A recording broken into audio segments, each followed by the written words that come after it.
Use my grey card. This time it's given me 11.5. No, F11. Okay, F11, and I'll do a quick incident metering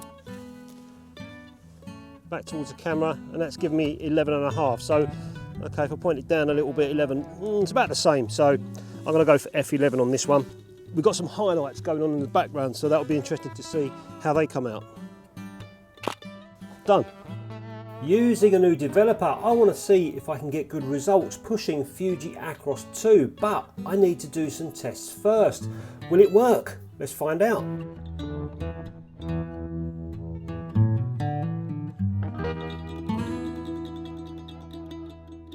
So in this video, I'm going to be testing out this BERGGER Developer, and the reason I've got this is I do push quite a bit of film, but I only ever use my normal developers, Pyro or ID11s, sometimes D76, which is the same thing.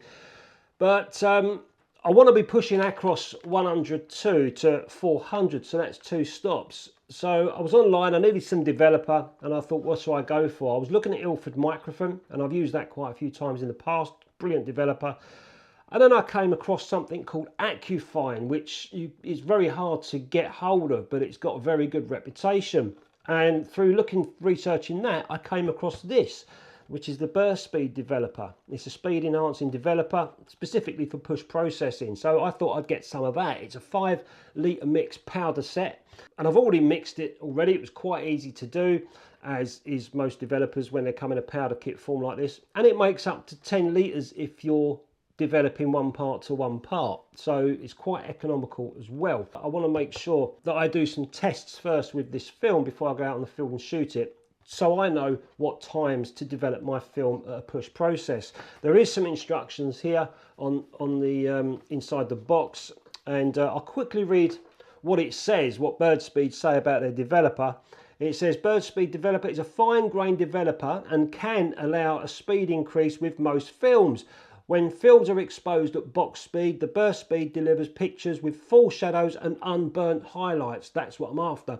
The grain is fine. There's no point in even looking for the grain finder here because I can't see any grain. It's so fine, and it's kept so even in push processing. And also in this paperwork, you've got some times for certain films. And lucky me, there is Fujifilm Acros 102. Which they say is 20 degrees, 13 minutes at one part to one part. That's at 100. Well, of course, I'm going to be pushing it 2 stops. My normal rule of thumb is for 1 stop, about 1.5 times, 2 stops, I'll go 2 times, 3 stops, I'll go 2.5 times. So for this, I'll be looking at, say, 2 times that. But really, I can't just go out on a whim. So I'm going to need to sacrifice a roll and do some of my own tests first.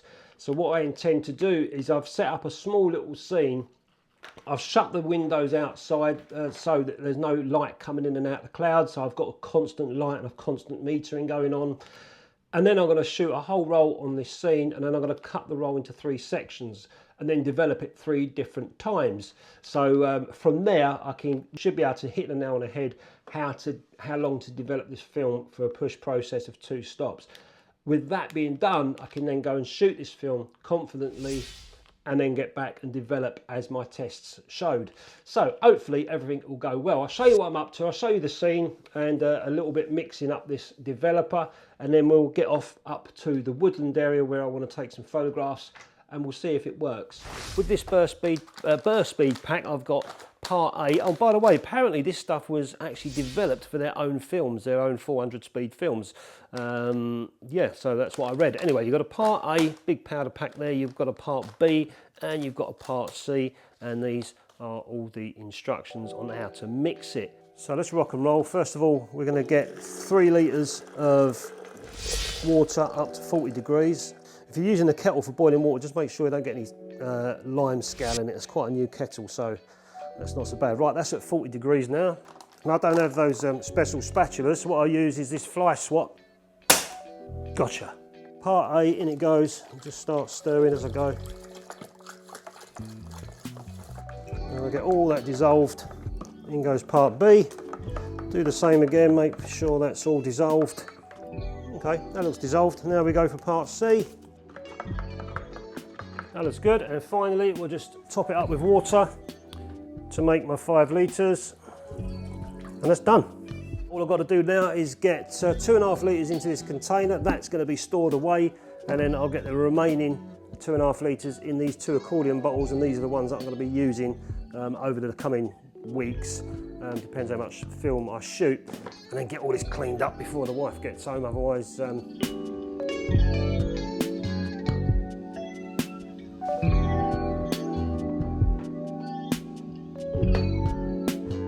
so I'm going to spot meter on the grey card, and that's coming back at 1/25 at f4. I want to shoot at f8, so that's going to give me 1/30 at f8. I'm just going to do a quick incident metering, make sure I'm in the same ballpark there. That's giving me f8 at 1/30 of a second as well. So everything's good to go. I'm ready to take my shots. I should get good exposure, and then we'll get developing 3 different strips and see what we get. And you might think to yourself, it's a waste of film, but not really. When you're testing, I'd rather do this than waste the film outside and my time.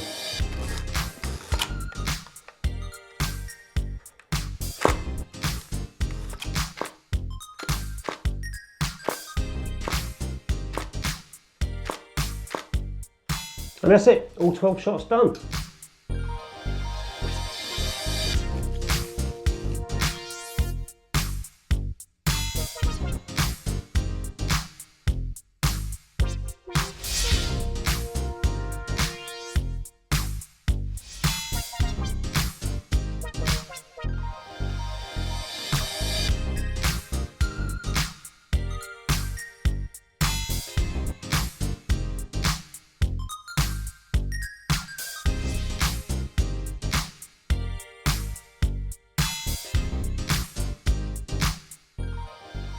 So I developed all those 3 strips, and they're all hanging out to dry at the moment. It took quite a while. I did one at 15 minutes, one at 20 and one at 25, so you can imagine the time scale that it took. But they're all drying now, so while they're drying, I've come up the woods to get my shots in the camera. So I've got another roll of Acros 100 in here. I've got my grey card, because that's what I'm going to meter on. And this grey card, believe it or not, is an old t-shirt. No, it's not, it's an old pair of pants, actually. Yeah, grey underpants, look at that. No, I cut up with close-up shots such as this, whatever this thistle thing is here on this barbed wire. And obviously got my light meter as well. So I'm going to use my grey card, because that's what I was using in my tests. At 400 ISO, it's giving me f16 1/25 of a second. So that's what I'm going to go for. And this camera is a Hasselblad 501C, and it's 6x6, so it's a square format, which is my favourite format. In the background you can see all them trees and bushes. I don't want those thistles to be mixed in with that, so I'm just going to come low so those thistles are just a bit above, so we've got some sort of, so it's bouncing off the sky at the top. I'll show you in the camera. Done. So another nice little scene here I'll go for. This tree here is quite light coloured, a little bit of highlight coming down it, and we've got the logs either side. This time it's giving me 11.5. No, F11. Okay, F11, and I'll do a quick incident metering. It's about the same, so I'm going to go for F11 on this one. We've got some highlights going on in the background, so that'll be interesting to see how they come out. Done. This time I'm just going to use my incident meter. I've got this old wonky tree, look. So I'm going to put that exactly where it was before. I think the light's changed a little bit. It's telling me now F8. Let's try that with my grey card. Okay, yeah, F8.5. This looks quite a nice composition, actually. Done. So this will be a tricky one. I've got all that background in there, and these tree stumps and that tree. All that background's a lot lighter than this, I'd imagine. So I'm going to do a couple of bits of metering. So if I meter here, I'm going to completely blow that sky out. There's a large dynamic range between the sky and these logs. So I'm going to spot meter on the sky. What do? Do I expose for the logs or that? I'm going to go in between. So I'm going to go at F16, wing it at F16, somewhere in between, and see what we get. I don't know, we'll see how this one comes out. Done. So I've just taken shot number 4, I'm on shot number 5, and what I'm going to do now, guys, I'm going to put the video camera in my backpack along with the tripod. It's quite a mess to walk around with a video camera, tripod and this camera as well. So I'm going to put the vlogging stuff inside the bag, concentrate on my photography, get the rest of the roll shot around these woodland areas, and then we'll get back. I'll show you guys the test results that I've got, those negatives that I've already done. We'll see what times I can develop this film. So, you know, I'm not sure what's going to happen yet, whether I like this film pushed or not, I don't know. We'll soon see, but that's the fun with film. You know, we test, we play. If we like, we like. If we don't like, we don't like. But it's all experience at the end of the day, and from there we can move on, you know, with our journey in film photography. So I'm going to put that camera in the bag now, and I'll see you back at home. Just a quickie, whenever I am pushing film, I'm not doing it to get more exposure like you would increase the ISO in digital for low lit scenes. It doesn't work like that. I'm doing it for either more contrast on a flat day or to get more speed out of the camera. But whenever I am pushing film, I'm always looking for scenes that have a certain amount of highlights within it, which you can see in most of my scenes here today. And I have a video all about pushing film, which you can click on at the end. So the test went really well, and from the left I've got 15 minutes, 20 minutes and 25 minutes of development time. And here they are together, and you can see a big difference between the 15 minutes and the 20 minutes, but not so much with the 25 minutes. And here they are together, and you can see a big difference between 15 minutes and 20 minutes. So you can just look at the Rubik's Cube density and also the grey card. There appears to be a little more shadow detail on the camera, and of course the white base is a lot more dense with that longer development time. And looking at 20 to 25 minutes, there isn't a lot of difference, except I can see the grey card has a bit more density on the 25 minutes. And here are all 3 of the photographs inverted. Now we can see it much more clearly. And 15 minutes, it looks a little bit too underdeveloped compared to the 20-minute development. And the 25-minute development seems to be a bit strong on the highlights. So I think for my test, the clear winner is going to be a 20-minute development time. And that's the time that I'm going to use for my woodland photographs.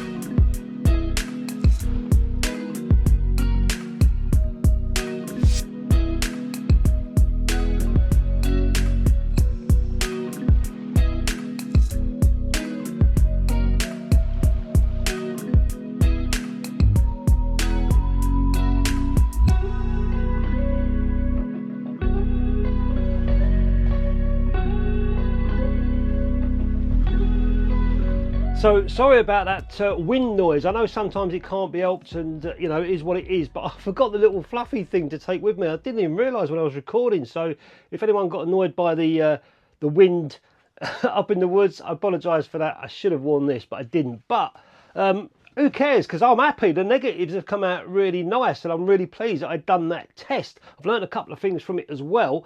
I'll show you the negatives now. They're in here, but I'll put them on the light box and overlay the video on there. So you've already seen the photographs as I went along, and then I put the camera in the bag and then took a few more photographs, and there's a few here that I liked.